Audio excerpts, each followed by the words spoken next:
Here we are with another episode, and it's been over a month since we posted the last one. And summer is always a time where stuff kind of changes, your schedule gets a little bit different, and all kinds of stuff. So we figured it was okay to take a tiny break, but we are back now.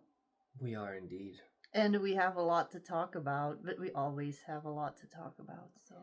But funny enough, it's like a continuation of the things we were just talking about in the last episodes, which is like gurus and fragmentation and luciferic inflation, and we've talked and gone through a lot in between here, but I feel like we've been dealing with a lot of what we're going to talk about.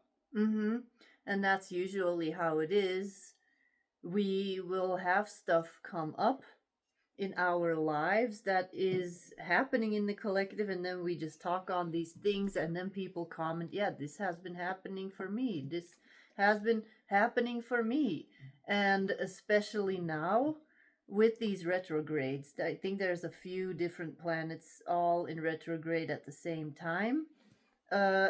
And I did a little channeled message last week, and it was talking all about boundaries and the blindfold coming off, meaning that you're going to start to see through some illusions that were very well orchestrated. I quickly have to blow my nose. Okay. I will continue. Sounds good. Do that.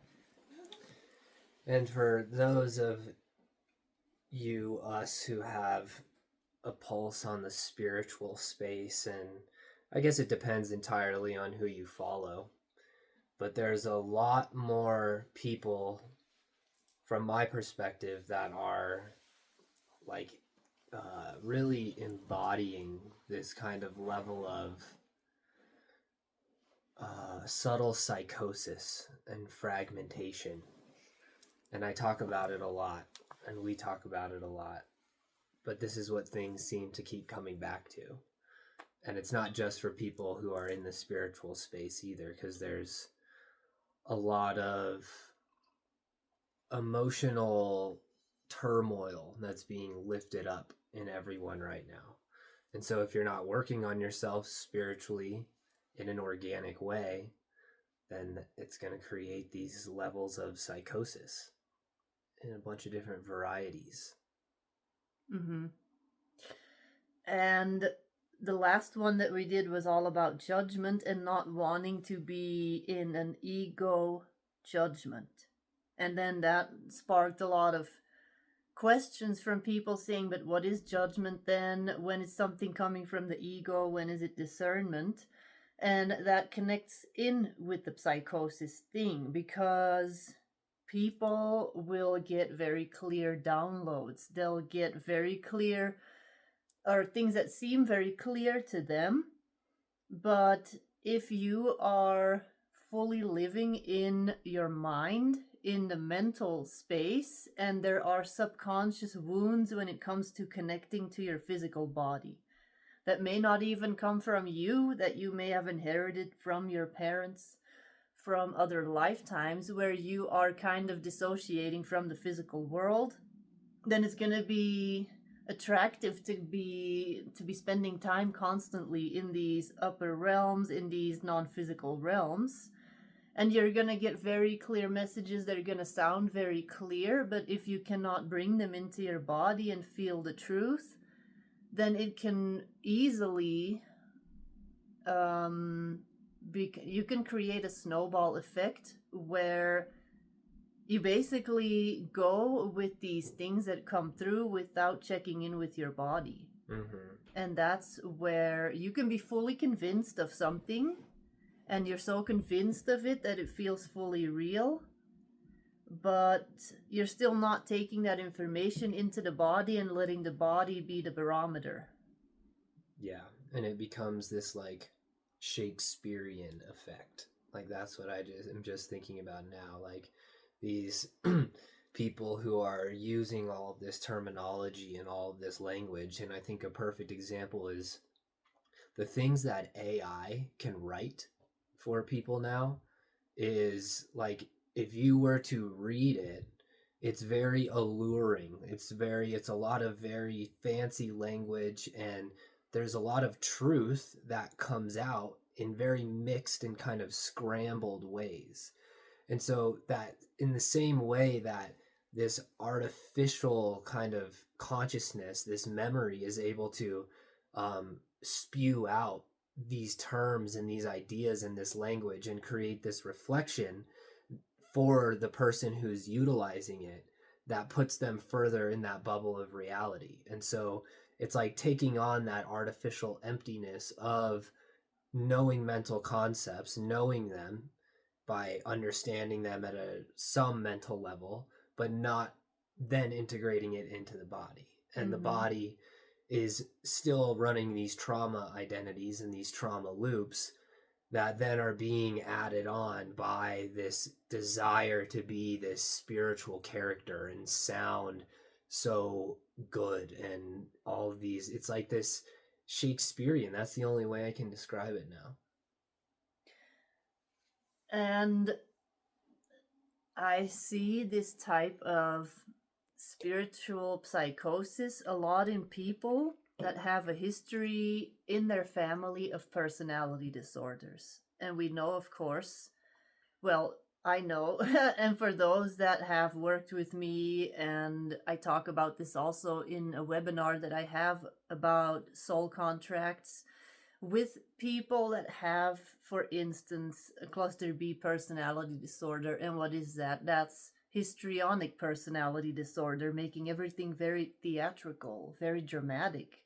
Borderline, narcissism, sociopathic, those are all in the same cluster.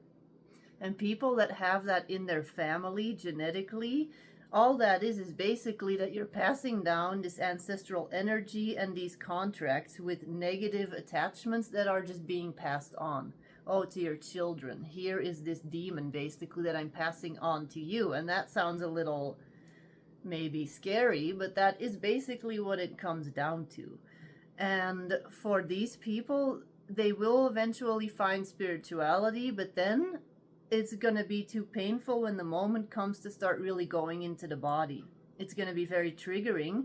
So it's going to be very tempting then to want to fly away with all the nice stuff. Mm-hmm.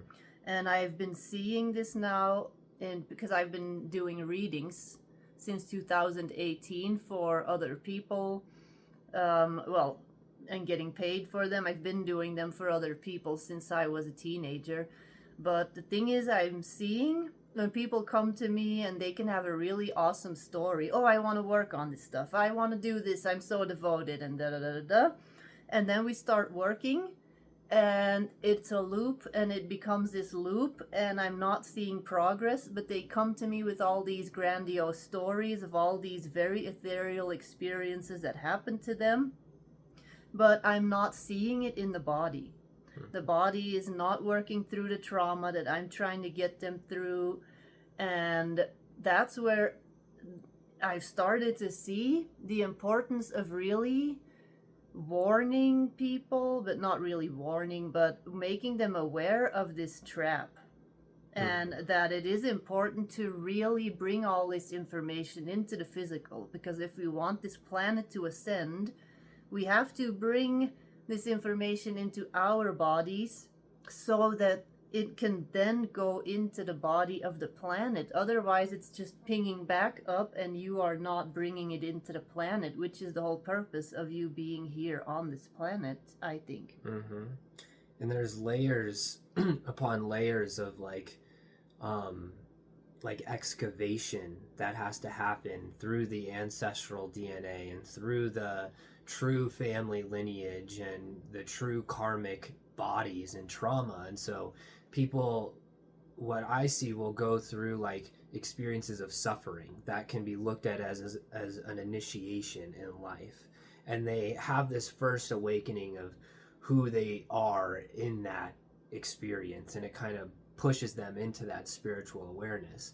But then when you tell them that there's further roots that need to go down, that there's more fear and control that's actually embedded in their body that they're not aware of, that's not something that they're interested in. And if they're then pointed to other lives where they have chosen to polarize negatively, chosen to betray others or betray their family, or any variety of negative polarization, that's where people they'll turn away from it, and they'll want to just focus on that identity, that inflated identity of, well, I'm connected to this oversoul, and I'm connected to this person and this person. And it's like people aren't understanding that everyone's connected to an oversoul. Everything stems back to being connected to these large energies and these large gods and goddesses that were worshipped in these other lives. They're all part of the same oversouls, and people are looking at these different things and they realize they're connected to it in some way, and so they then try to ride that identity rather than going into the grounded earth unity, which is what ascension is actually asking for, is to go deeper into the earth, which is that ancestral DNA and that ancestral trauma and the control that's held through the karmic choices of the individual. Mm-hmm.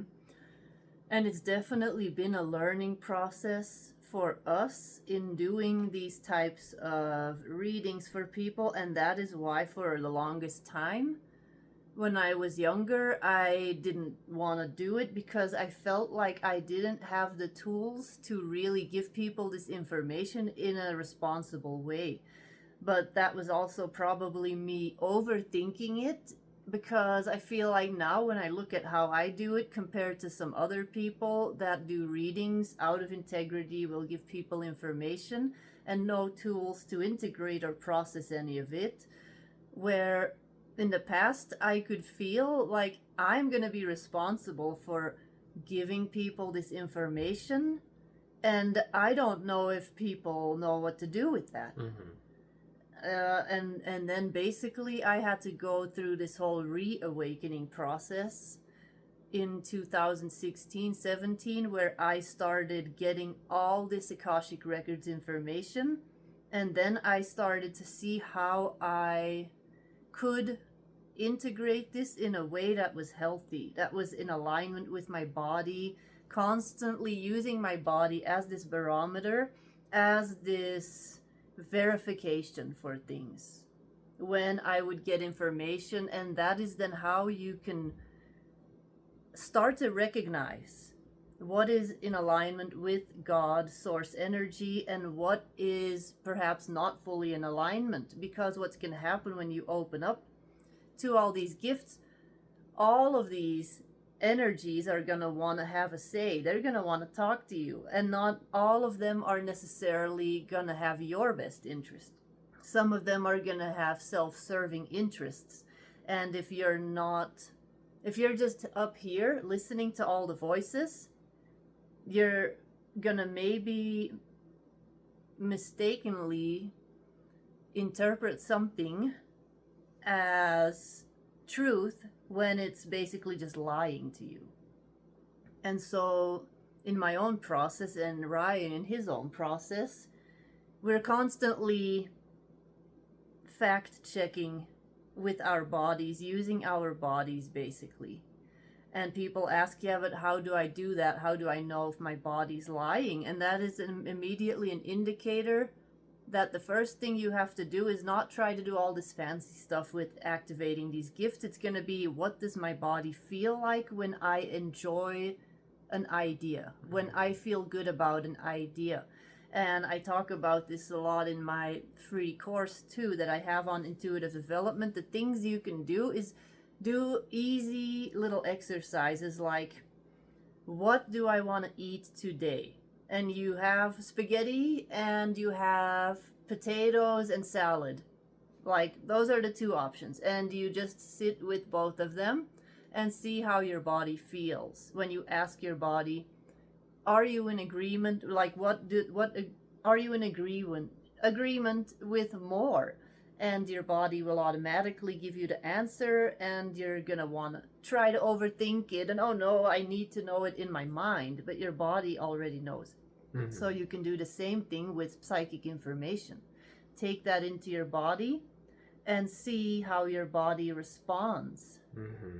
And maybe you have some good advice on what's been, because you do this a lot, almost on a daily basis, where you have headphones on, you get information, you take it into your body, not once but multiple times, months in a row sometimes. Mm-hmm. Like, what is the process like for people that want to know?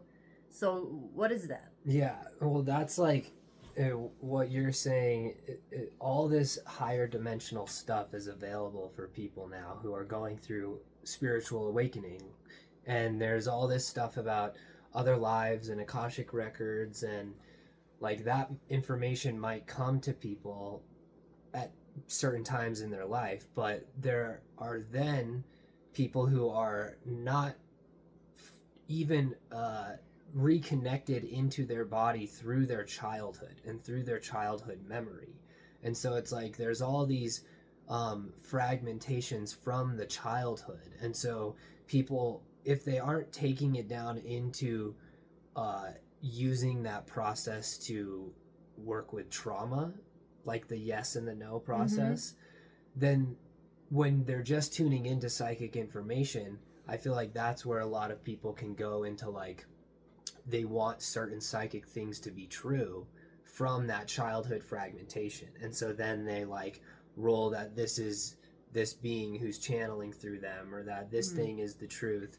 And so with what I'm doing in these playlists is that everything is related back to my body, and I know how to put my focus and my consciousness in different parts of my body, like physically. And if throughout my days I have to do that over and over and over again, and so when I get a meditative process like that, I will find all of the places and I'll just push my consciousness into my body. But at the same time, it's bringing up and processing all of this information that's been coming up for me.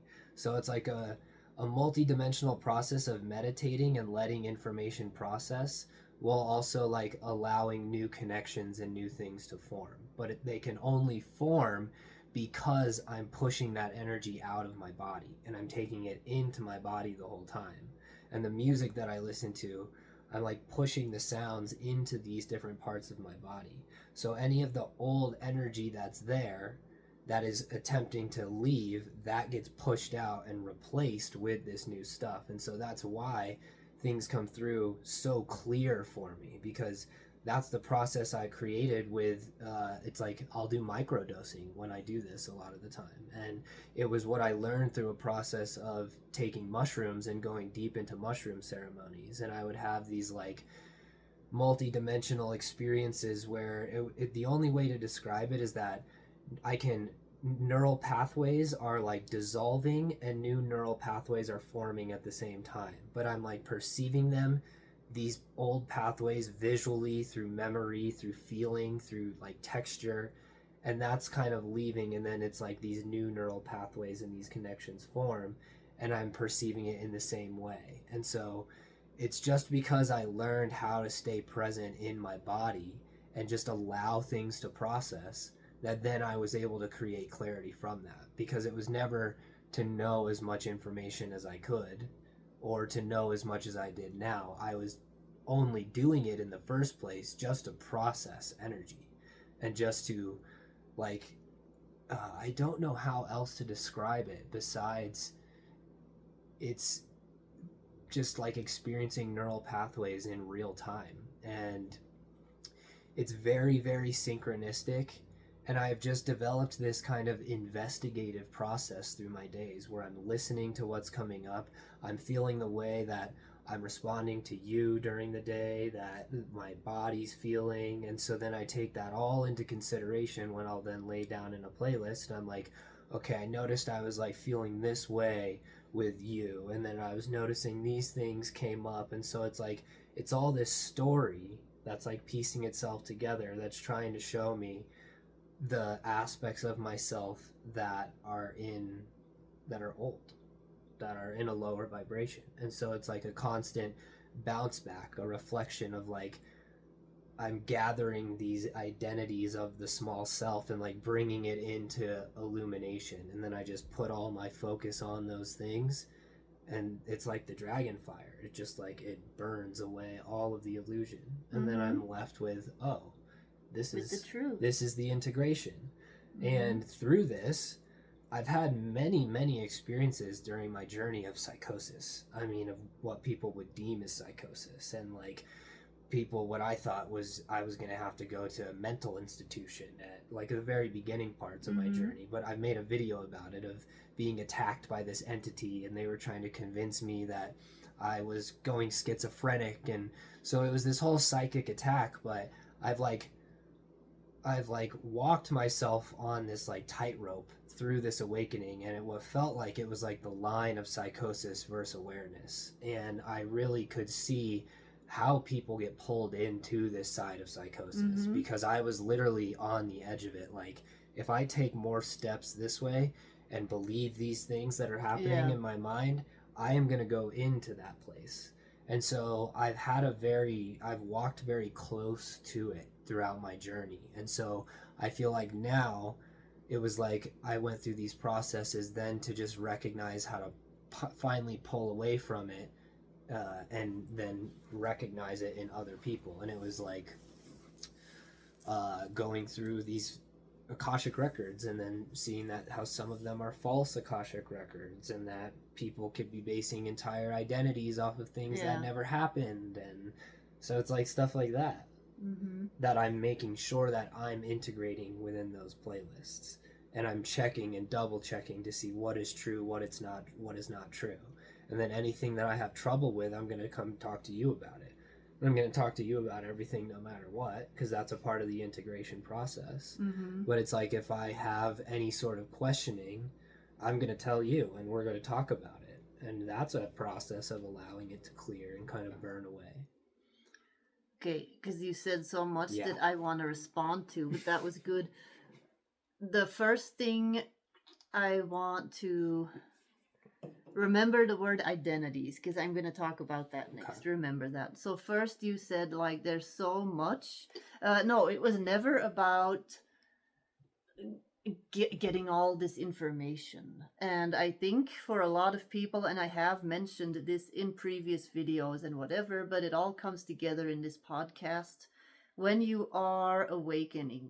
And a lot of people go through this very fast process where it all happens very fast, and where they go from being completely not interested in spirituality, not aware of anything, to fully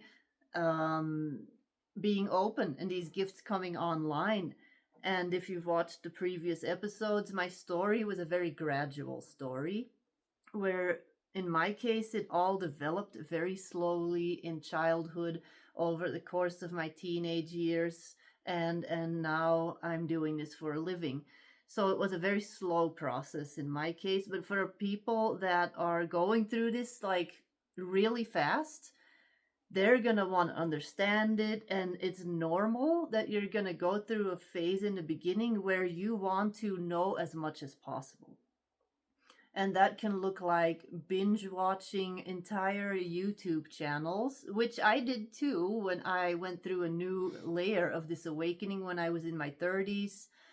And but then you can get stuck in this loop of inhaling the light, wanting more information, wanting more and more and more and more, and just overloading your crown, your third eye, and keeping it fun. I want to do the fun stuff, and not wanting to actually take this and see how does this relate to me as a person, as a human here on the planet. Having all this information, how can I now fully alchemize every cell in my body and purge all of the pain, all of the trauma, all of the energy that is not resonating with all of these teachings that I'm now absorbing. And then you become basically like you're going to short circuit. That's what's going to happen. And so basically, I had something with that. Anyway, what you have then is an example is people that do ayahuasca. Oh, and we're going to go back for another ayahuasca ceremony. And they keep doing these ceremonies, and they were never intended to be like a thing that you constantly keep on doing, and you keep on getting all this information at like the McDonald's speed. Like, here's your burger, and now you are fed. Mm-hmm. And we've done a video on the McDonald's mentality.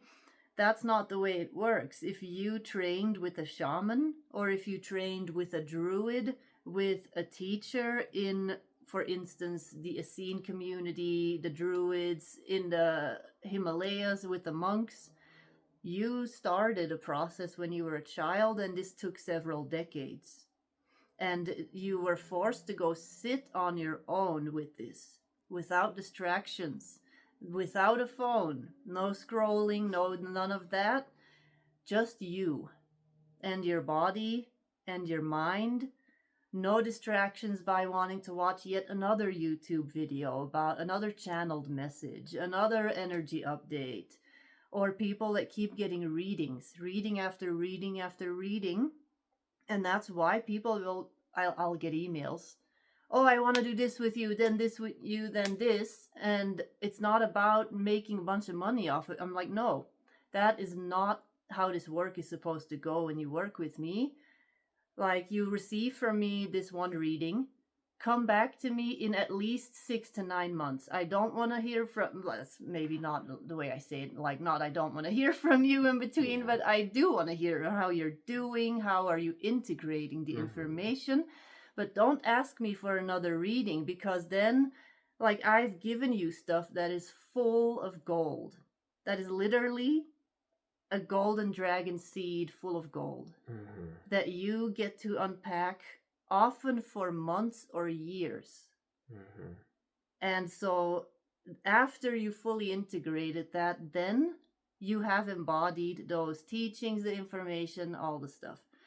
And so, and I see this too in readers, healers that will encourage this psychosis in their clients.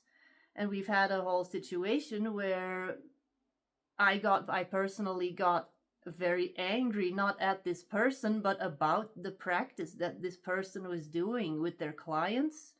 Like, that they were just giving information upon information. And it's just too much. There's no need to know all these things. It's like a traffic jam of information. And then you're just going to have a traffic jam, a mental traffic jam.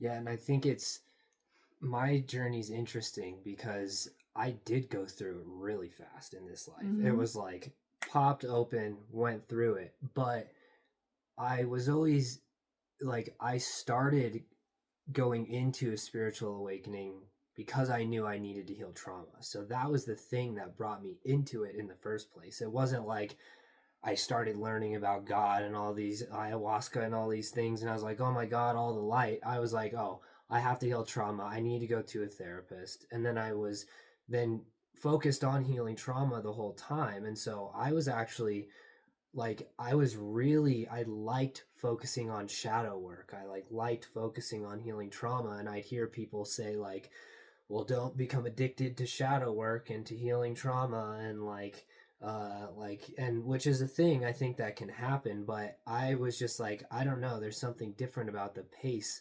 Like, I'm not trying to create a fast pace, but I love going through this, and it's like it's lifting me up. And what was I just completely lost my train of thought. And so then I went into like the spiritual community space. I was in Fit for Service. I started like interacting with people who were also going in that path. And there was this whole thing about integration where people were having to, like, they had this whole issue about needing to integrate things, and that it was very difficult for them to integrate things when they would leave spiritual retreats. And I was like, I would get confused because I was like, what do you mean?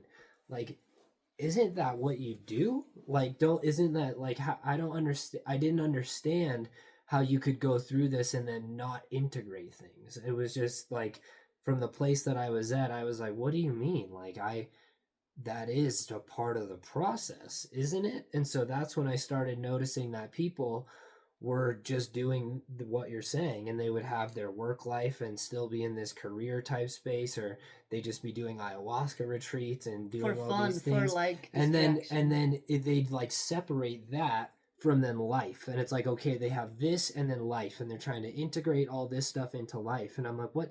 It's all one thing. Like, why are you, if you have a realization about your fear at a retreat, you go home, you're at work the next week, you see when your fear comes up and you deal with it. Like, it's not that difficult. And so I just started noticing this like liftoff process that people were taking with not integrating things. And so that's why I think I'm starting to talk more too about like just the simplicity of people get so absorbed in needing to know all of these different things and needing to know what's going to happen next and what's in their life and what is all of this stuff. And it's like, it's so much noise. And the mastery comes from like the beingness of it, which is only going to come from being in your body and not trying to find all of these complex answers and concepts for things that are very, very simple, that you really already have access to the answers in you, within you already. Yes. And so to get back to the word identity that you were saying earlier, then it becomes this identity of, you start identifying with the fun aspects of your life. And for, let's say, the hypothetical figure that we've now come up with, that's the person that goes to work. And they work a job, they're an accountant, and they hate their life. It sucks. They graduated. They're like, well, this is my life now. I have this job. I hate every second of it, but it pays my bills. On the weekend, I go and I do some mushrooms. I do some ayahuasca, and I'm the super shaman. And then I go back home, and on Monday, I do my accountant work, and life sucks again.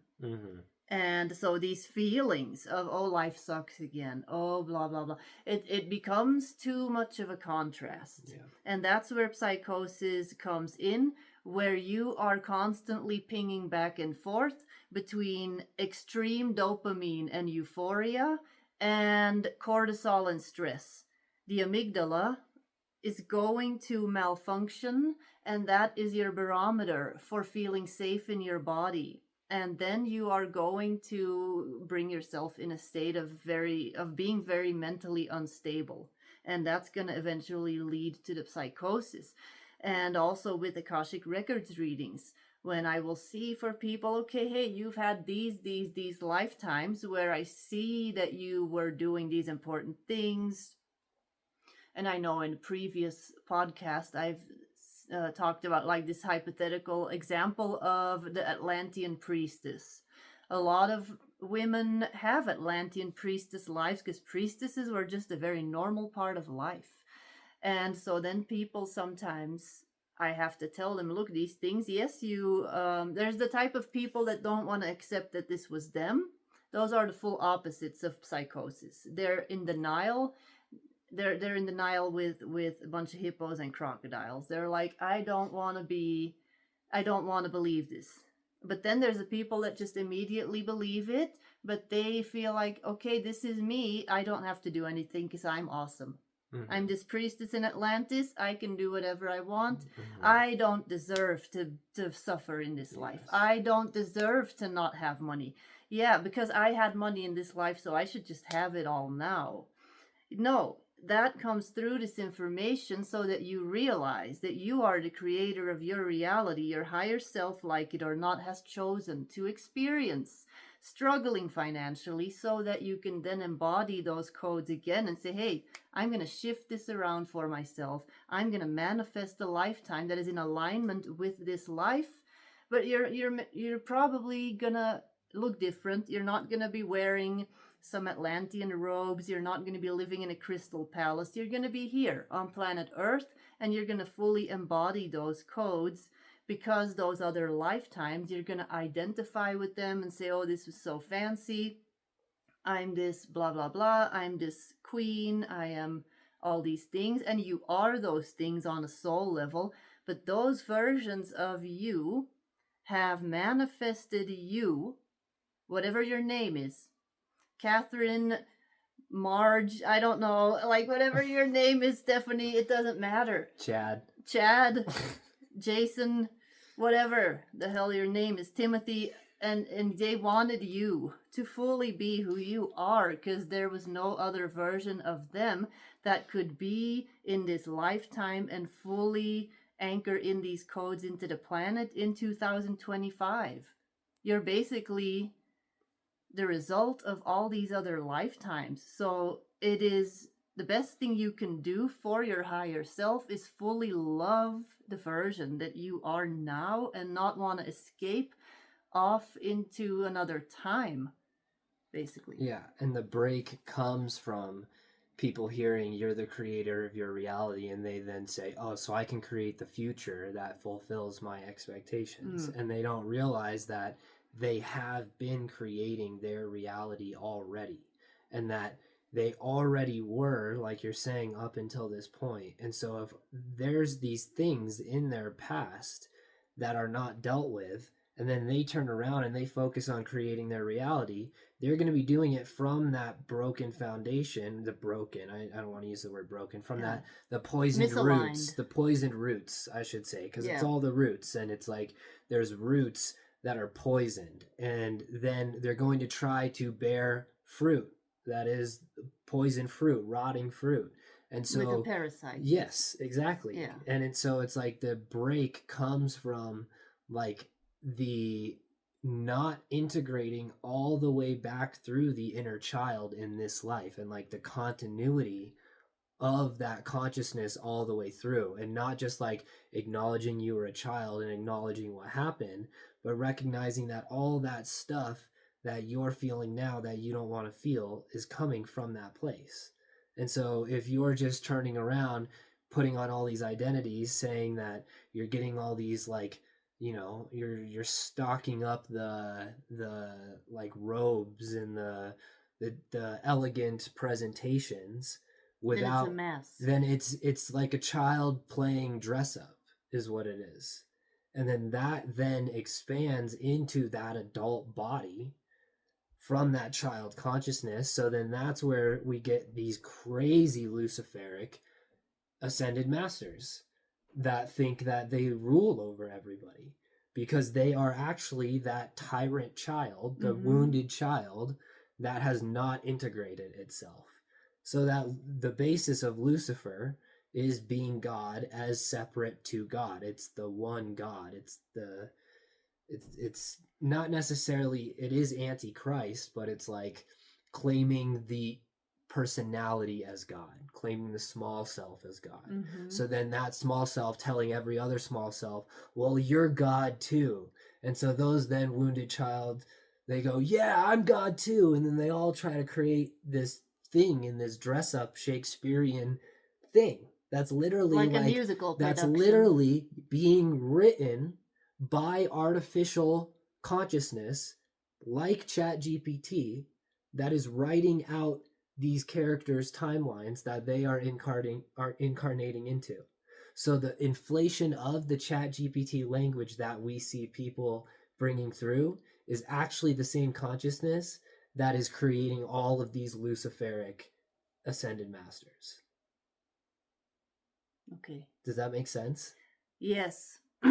And I want to say, like, because I don't want to sound like, oh, you should not explore and have fun with these different styles of clothing, or like exploring those things.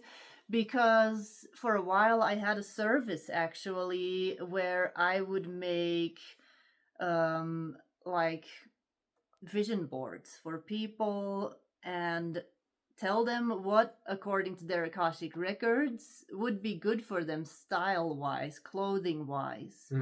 But I made it very modern and very them. Like, I would not be like, here, you need to wear this Victorian dress and fully just go live in Victoria. Wear this wig. Yeah, but so it was all like very modern. Yeah. And very much who they are today. Yeah. because those versions definitely can work through you, but they are in their time excited about you fully claiming who you are in this life. They don't want you to pretend that you're them, because they're like, no, we've done this, okay? We have done this life. I want to see what you're going to do with your life. So, and you see people on Instagram or whatever, and they have like a specific type of clothing and whatever, and because they feel good in that, and in some cases you can see that it's clearly this whole performance, and they will actually have like ChatGPT written captions and everything, and then you see those that have chosen from a place of embodiment, from fully taking this and saying, okay, and now because I enjoy it, I'm going to dress in a certain way where it's not an escape. So I want to make sure that people understand. I'm not saying if you choose to dress a certain way that you're escaping into this other thing, that you're per definition psychotic. Yeah, no, that's not what we're saying. It's intention based. The intention is the tree. The tree bears fruits from the intention that has existed in the memory and in the past. So if there's an intention to get attention from the way you express, then you're going to be doing things from a more theatrical character standpoint. But if there's an intention to live your life in unity with your heart and in love with yourself without getting attention from other people, that is a unified organic intention. And it doesn't matter how you're dressing, it doesn't matter what you're doing, it's the intention that makes the energy behind it. And that's the thing that I think it's most confusing, is because it's like, we're never going to tell people what to wear, how to express any of this stuff, because there is a freedom in expression on all levels. And so people are trying to understand, where is the polarization coming from? Like, if this person is dressing this way, exactly like you're saying, why are they doing it? Are they doing it to be this identity that's separate from God? Because that's what it all has to come down to. It's all about separation.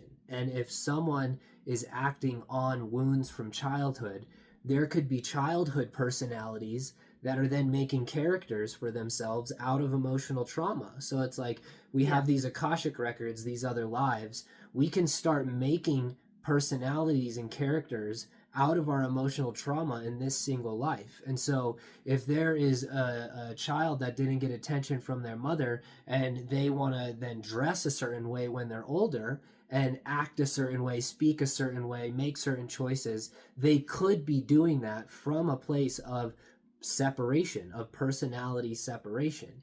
And that the Luciferic consciousness is creating more and more and more separation, more and more and more multiplication, without bringing it back to the unified oneness of actual embodied unity. Because again, we're not talking about mental concepts. People can understand things are one, but if you're not bringing it back to the body, then you're not bringing it back to organic oneness. And so any identities that are being made from your state of separation consciousness have then the potential to create psychosis if that's run with over a long period of time.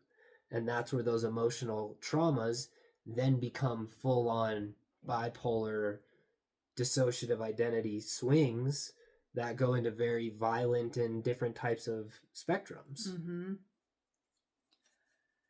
Yeah, it's just, and it's not necessarily limited to the consciousness expansion community. No. Or you see this in organized religion, where people are very isolated from the outside world, and they're in this echo chamber of the same story loop, that certain figures can definitely develop some kind of religious psychosis.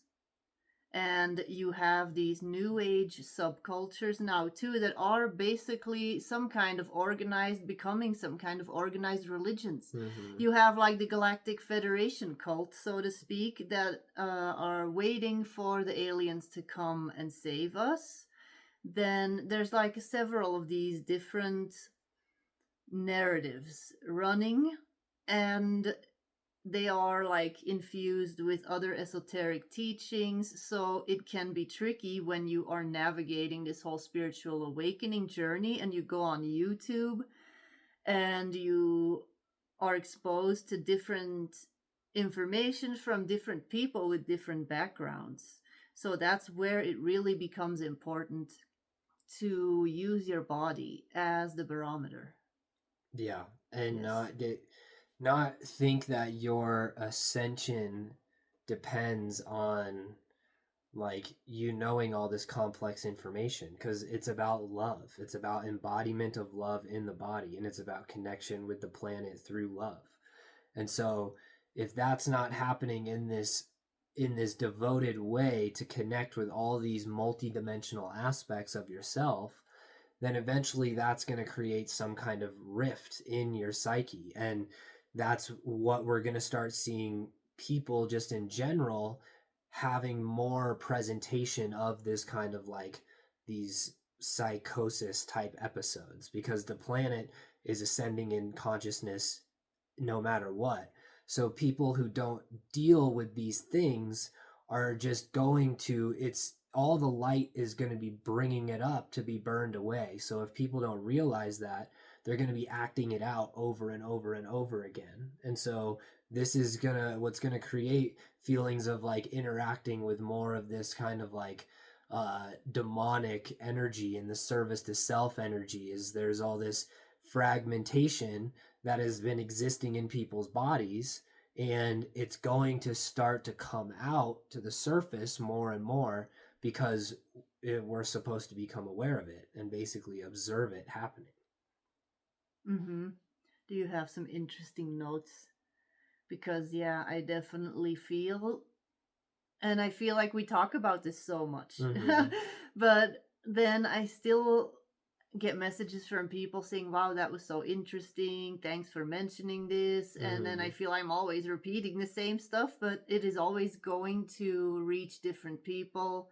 And we say it in different ways. And we say this, again, like we said in the last episode, not from judgment, but truly from compassion for the planet and out of respect for your soul mission.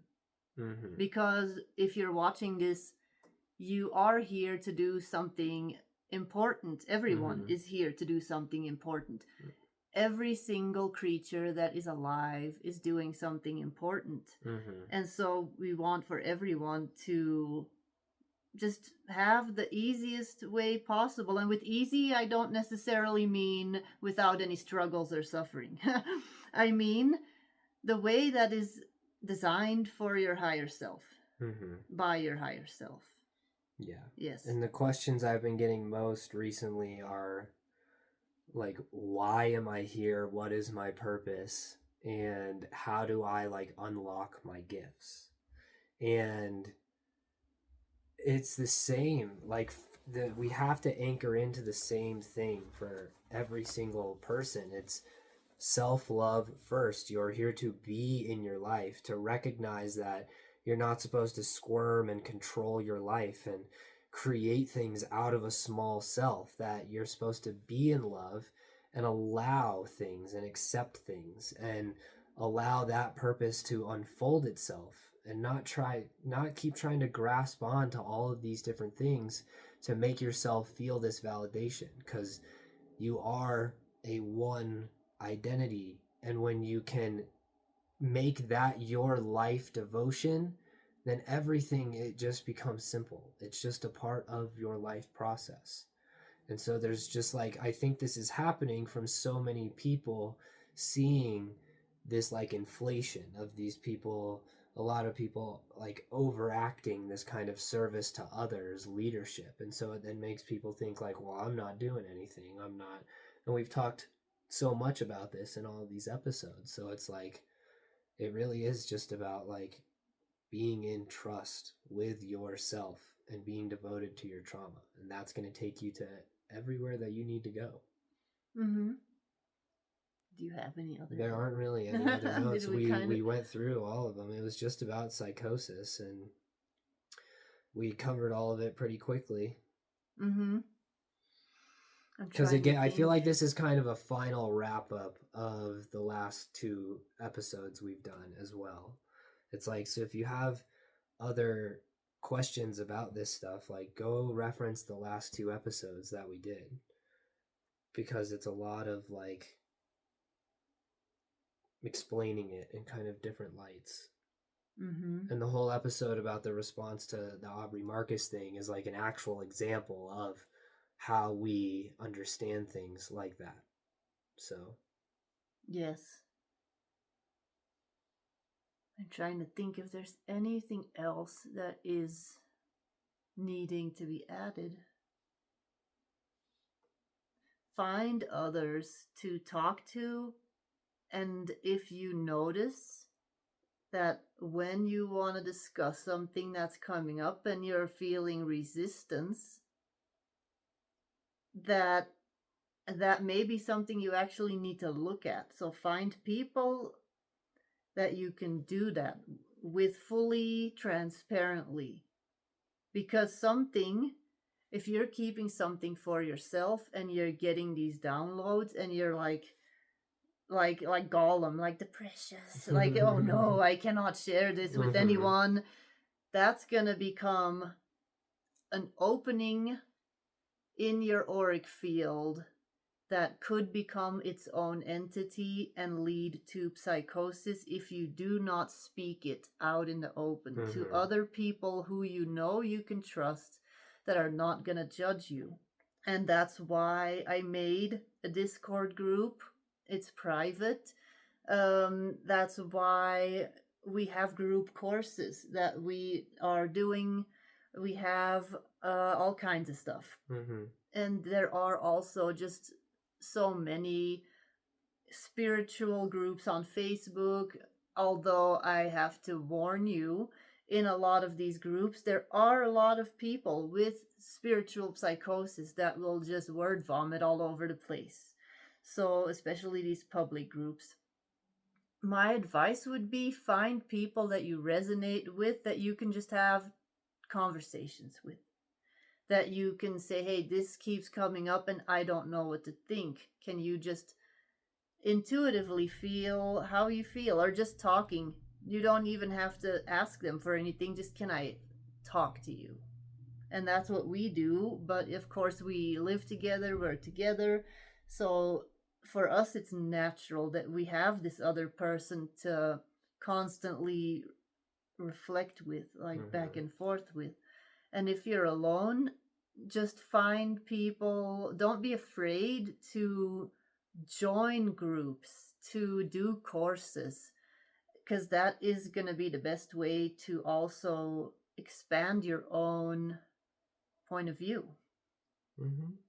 I think that's it, because now I feel I keep just talking. No, that was perfect. But yeah, I don't know if there's anything else. Just let us know. Yeah, there isn't much else to say. Be one with God.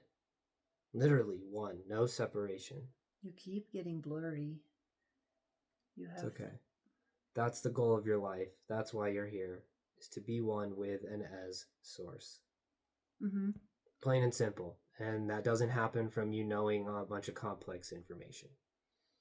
And if you would like to get more personalized support, know that we have different courses, readings, different ways that you can work with us. Yeah. TheGoldenDragonTemple.com. And you can find all the information in the description. And any questions, any insights, leave them in the comments. Bye-bye.